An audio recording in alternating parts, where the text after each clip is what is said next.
Então vamos ler os versículos 1, 2 e 3, ok, gente? Evangelho segundo São João, capítulo 14, versículos 1, 2 e 3, está escrito assim: Na casa de meu pai há muitas moradas. Se não fosse assim, eu vou teria dito, vou preparar-vos lugar. E se eu for e vos preparar lugar, virei outra vez e vos levarei para mim mesmo, para que onde eu estiver estejais vós. Mesmo vós sabeis para onde vou e conheceis o mundo. Agora, disse-lhe Tomé: Senhor, nós não sabemos para onde vais, e como podemos saber o caminho? Disse-lhe Jesus: Eu sou o caminho, e a verdade, e a vida. Ninguém vem ao Pai, senão por mim. E você pode adorar e glorificar ao nome do Senhor Deus Todo-Poderoso, que vive e que reina para todos sempre, sempre, sempre. Amém e amém. Um texto extremamente marcante para as nossas vidas, mas eu gostaria de tecer alguns comentários, prometo que eu não vou demorar muito, sobre o que Cristo fará conosco, o que Cristo tem feito conosco e o que Ele sempre, sempre fará por mim e por você. As promessas dele, você sabe, são inequívocas, não vão falhar, são inerrantes e elas vão se cumprir. Haja o que houver, venha o que vier, aconteça o que acontecer, as promessas de Deus se cumprirão na minha e na tua vida. Só que essa promessa aqui que Jesus fez foi uma promessa para todos aqueles que forem salvos nele. Ele fala claramente que, primeiramente, quando do arrebatamento, o Deus Todo-Poderoso já preparou muitas moradas. Ele falou: na casa de meu pai há muitas moradas. Então, quando ele fala assim, versículo, se não fosse assim, não, eu teria dito, vou preparar-vos lugar. Ele deixa bem claro o seguinte: pelo fato de haver muitas moradas na casa do Pai, não é necessário. Ou seja, ele está deixando bem claro que está tudo tranquilo. Tranquilo para quê, pastor? Porque se você bem perceber esse texto aqui, ele fala claramente, Jesus aqui está dando instruções quase que finais aos seus apóstolos, né, aos seus discípulos. Então ele começa a falar coisas e começa a dar orientações para os seus discípulos. Queridos, essas orientações são as mesmas para mim e para você. Desculpem, só um pouquinho, gente. As orientações que Cristo dá são as mesmas praticamente para mim e para você. Ele diz a mesma coisa. Estejam comigo, estejam na minha presença, me busquem, me adorem. E outra coisa, fiquem tranquilos porque o meu Pai já preparou muitas moradas. Na casa do meu Pai há muitas moradas. Mas antes ele fala assim: não se turbe o vosso coração. Não se turbe o vosso coração. Deixa eu botar o texto aqui para vocês poderem, para a gente poder falar acerca daquilo que Deus quer falar aos nossos corações. Não se turbe o vosso coração. Deixa eu só alinhar o texto aqui, gente. Enquanto você vai dando glória a Deus aí, eu vou alinhar o texto. Espera aí. Deixa eu alinhar esse texto aqui porque eu quero todo o texto, todo. Pronto. Não se turbe o vosso coração. Credes em Deus, credes também em mim. Não falta motivo neste mundo, nestas provas e dificuldades que estamos vivendo, para o nosso coração se turbar, ou seja, preocupar-se sobremaneira, ficar abalado. Os nossos corações, as nossas vidas, naturalmente, se abalarão de acordo ou principalmente mediante aos problemas que estamos passando e vivendo. Isso é claro, isso é notório. Eu e você passamos por esses problemas, por essas dificuldades, e a grande realidade é que nós precisamos entender que, se a gente for olhar para tudo isso, a gente vai ficar perturbado dentro de si mesmo, ou seja, o nosso coração vai ficar turbado. a tal ponto de nós não conseguimos entender o que Deus está fazendo e não conseguimos confiar naquilo que Ele falou que vai fazer. As promessas deles são maravilhosas. Por isso que Ele falou. Por isso que Ele disse para mim e para você: credes em Deus, crede também em mim. Então, o que Cristo está querendo passar para mim e para você é o seguinte: você não vai fugir das provas e lutas. Pode ficar tranquilo sobre isso. Vai ter prova, vai ter luta, vai ter dificuldade. Então, calma. Jesus está falando: calma, que eu estou no controle. Creia em mim, creia no meu Pai. Por quê? Porque depois de tudo isso, tem coisa maravilhosa para mim e para você. Na casa de meu Pai há muitas moradas. Está escrito: na casa de meu Pai há muitas moradas. Se não fosse assim, ou seja, se não houvesse muitas moradas na casa do meu Pai, eu não teria dito: vou preparar-vos lugar. Mas está tranquilo. Jesus deixou bem claro: calma, que meu Pai já preparou muitas moradas. E se eu for e vos preparar lugar, virei outra vez e vos levarei para mim mesmo, para que onde eu estiver, estejais vós também. Mesmo vós sabeis para onde vou e conheceis o caminho. Aí Tomé, como sempre, né? Tomé fala assim: Senhor, nós não sabemos para onde vais, e como podemos saber o caminho? Disse-lhe Jesus: eu sou o caminho e a verdade e a vida. Ninguém vem ao Pai senão por mim. Vamos lá, vamos classificar essas situações todas aí. Primeiramente, está claro que há salvação para mim, para você, para aquele que é fiel, para aquele que é servo do Senhor, para aquele que vai fiel até o último dia de vida. Entenderam? Ou seja, ser fiel até a morte dá-te a coroa da vida. Está escrito. Está claro que existem muitas moradas, ou seja, na grande Jerusalém Celestial tem lugar para todos os salvos. Fiquem tranquilos. E está claro que Cristo falou o seguinte: é preciso que vocês estejam na minha presença. É preciso que vocês entendam que na minha presença vocês vão conseguir escapar de tudo isso e o vosso coração não ficará turbado. Ele só está falando uma coisa: credes no meu Pai e credes em mim. Seria difícil? Não. Seria impossível? Obviamente que não. Mas muita gente não consegue acreditar. Por quê, gente? Por quê? Por que muita gente insiste em não conseguir acreditar que Deus está no comando e no controle? Por que tanta gente está claudicante, está, titubeante? Por que muitas pessoas não conseguem acreditar de fato que Cristo está no controle de todas as coisas? Isso tem uma explicação. A explicação é: falta Espírito Santo. É preciso buscar a unção do Espírito Santo. Eu preciso que vocês aprendam, aliás, quem eu sou para falar, mas é necessário que vocês entendam, gente, que na vida neotestamentária, aqui na Terra, nós temos o Deus Espírito Santo. Por isso que Jesus falou que não nos deixaria órfãos. Ele esteve na Terra como homem, reassumiu a forma gloriosa de ser, voltou para o Pai, mas ele se faz presente através do Santo Espírito de Deus. Mas a gente só pode sentir a presença dele se tiver o Espírito Santo.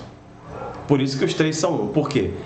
Quando você sente a presença do Espírito Santo, você vai até o Senhor Jesus Cristo. Se você for ao Senhor Jesus Cristo, está escrito aqui, e o texto é claro: ninguém vem ao Pai senão por mim.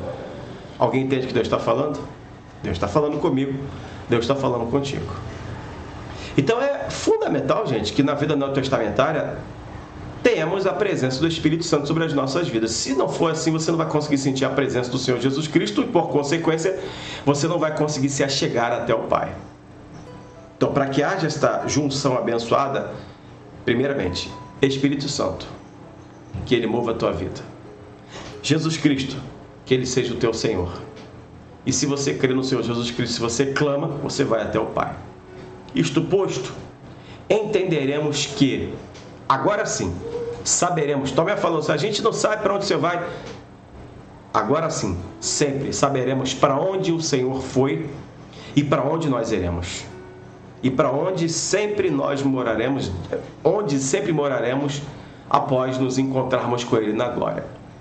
Na Jerusalém Celestial, cidade preparada por Deus para mim e para você.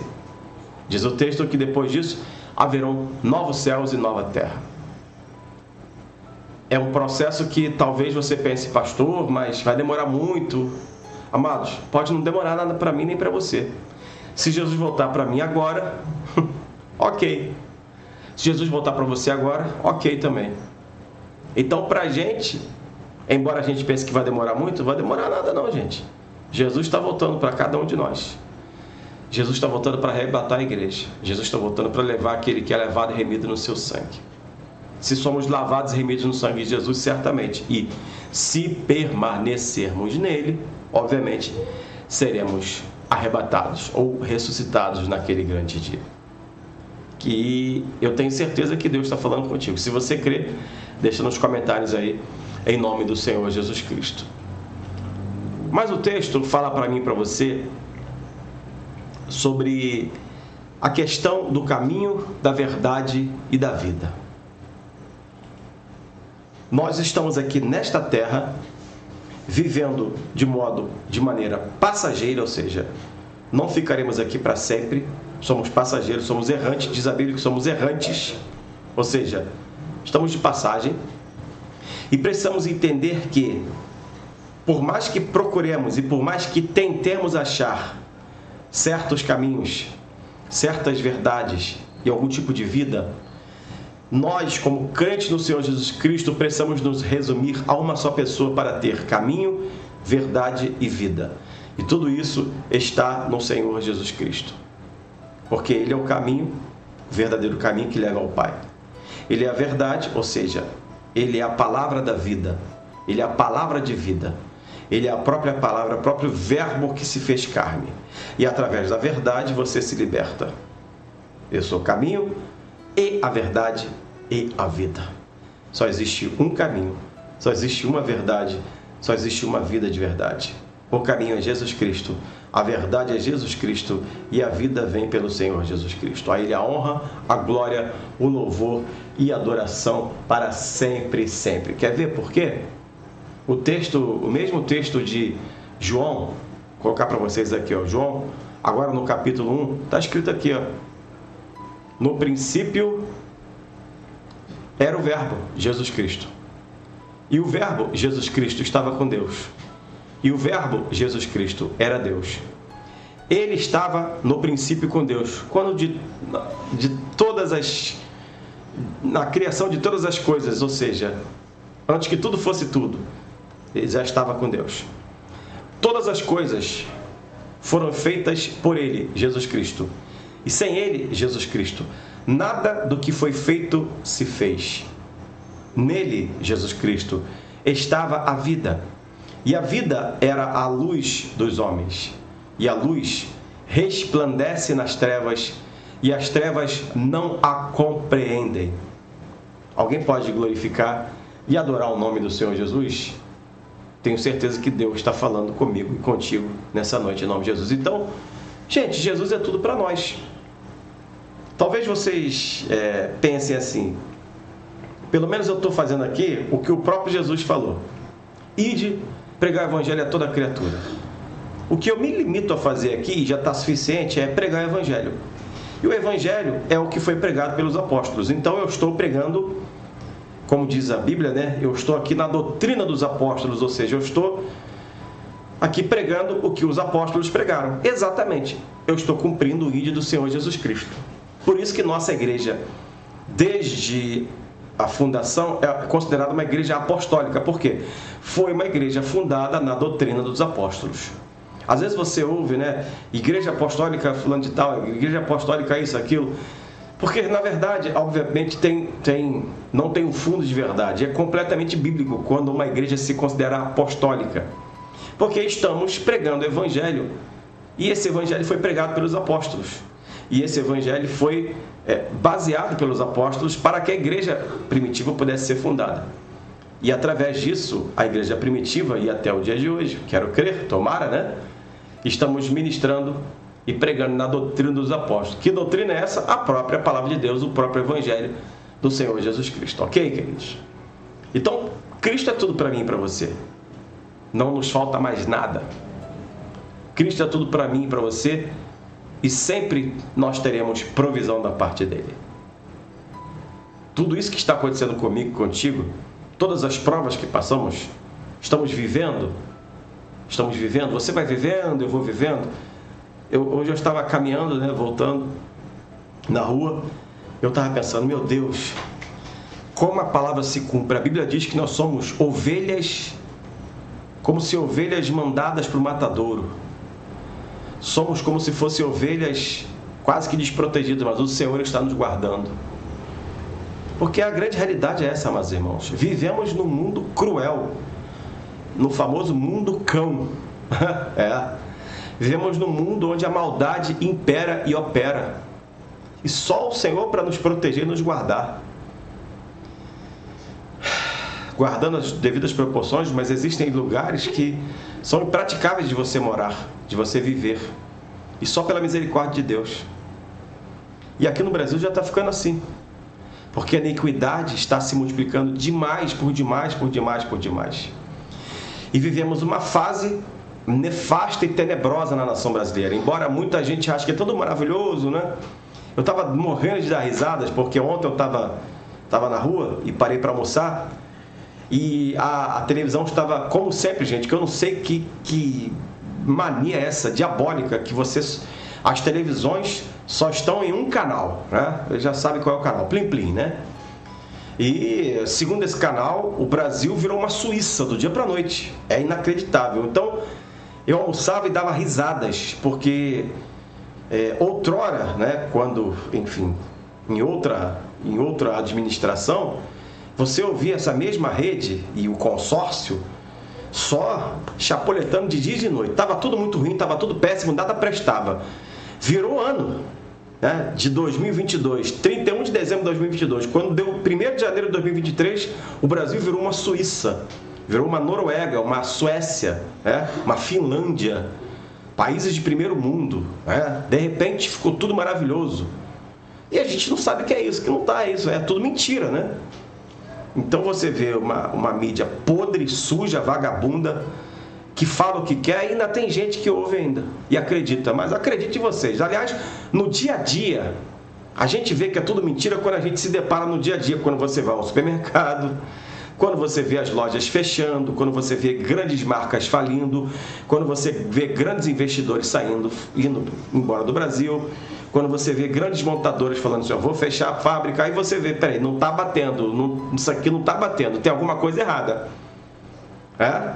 Então você começa a entender que você está vivendo num caos e só está sobrevivendo porque Deus está te guardando. Estou falando aqui Brasil, que dirá em outros lugares que estão piores, né? Tem lugar que está muito pior do que aqui. Embora aqui esteja um sofrimento terrível, que afinal de contas, segundo o próprio vice-presidente da República, né, a chave do cofre do local do crime foi dada de novo para o vice-presidente da República disse que o atual presidente, se eleito fosse, voltaria ao local do crime. Então não são palavras minhas, YouTube, não são palavras minhas, são palavras do próprio vice-presidente, que disse que se alguém fosse eleito, voltaria ao local do crime, ou seja, pegaria a chave do cofre para começar a assaltar de novo. E infelizmente, né, até aqui eu tenho que falar, não posso falar mais nada, que estamos em censura no Brasil, você sabe disso, né, gente? A grande realidade então é o seguinte, a gente está vivendo no meio desse caos. Mas quando eu vou para a Bíblia, Jesus fala assim, não se turbe o vosso coração, credes em Deus, crede também em mim. Ou seja, gente, eu já não acreditava em instituições, agora que eu não acredito mesmo. Toda e qualquer instituição aqui desta terra é falida, sem credibilidade. E quem você tem que acreditar? Em quem temos que acreditar? Em quem temos que crer? No Senhor Jesus Cristo, no nosso Deus. Fora isso, gente, me perdoem, eu não acredito em mais nenhuma instituição, nunca acreditei, e depois que aconteceu no Brasil, aí que eu não acredito mesmo. Eu só creio no Deus Todo-Poderoso. Aliás, a figura que está aí, né, na cadeira de presidente, que não me representa, soltou uma pérola, né? Diz que ele falou, como é que é? O Deus do Sila Malafaia não é o Deus dele, ainda bem, porque realmente, se tem uma coisa que eu concordo com o atual mandatário do Brasil, né, que não me representa, é isso, realmente. O meu Deus não é o Deus desse mandatário, porque o Deus dele chama-se mamon, dinheiro, corrupção. O meu Deus é vivo. O teu Deus é vivo e é fiel. Então, isso ele falou certo, realmente. O Deus dos crentes fiéis não é o Deus dessa turma aí, né? Com letra minúscula e que tem 2 chifrinhos e um rabinho. Ok? Eu só quero que você entenda o seguinte, já estou terminando. Não adianta tentar acreditar em nada aqui dessa terra. É tudo furada, gente. Só precisamos acreditar em uma pessoa. Jesus Cristo, está aqui, ó. Não se turbe o vosso coração. Credes em Deus, crede também em mim. Quando eu falo em uma pessoa, estamos falando do Deus Trino. Deus Pai, Deus Filho, Deus Espírito Santo. Nesses, creemos indubitavelmente. Nesses, creemos cegamente, piamente. E saibamos que esses sim estão no controle das vossas vidas. Porque eu termino dizendo essa frase aqui maravilhosa. Versículo 6. Disse-lhe Jesus, eu sou o caminho. Só tem um caminho para mim e para você. Eu sou a verdade e a verdade. Só tem uma verdade para mim e para você. E a vida. Só tem uma vida para mim e para você. Jesus Cristo. E ninguém vai ao Pai senão pelo Senhor Jesus Cristo. Então, o que vamos fazer? Viver até que Cristo nos busque. E deixar que tudo isso aqui se acabe. Porque isso aqui, gente, é passageiro. Mas eterno é o nosso Deus. E a morada que Ele preparou para mim e para você. Amém? Se você crê, deixa nos comentários e glorifica o nome do Senhor Jesus e pode adorar e glorificar ao nome do Senhor Jesus, porque eu tenho certeza que Deus falou comigo e contigo pela sua palavra em nome de Jesus. Amém, gente? Vamos de água. Aleluia.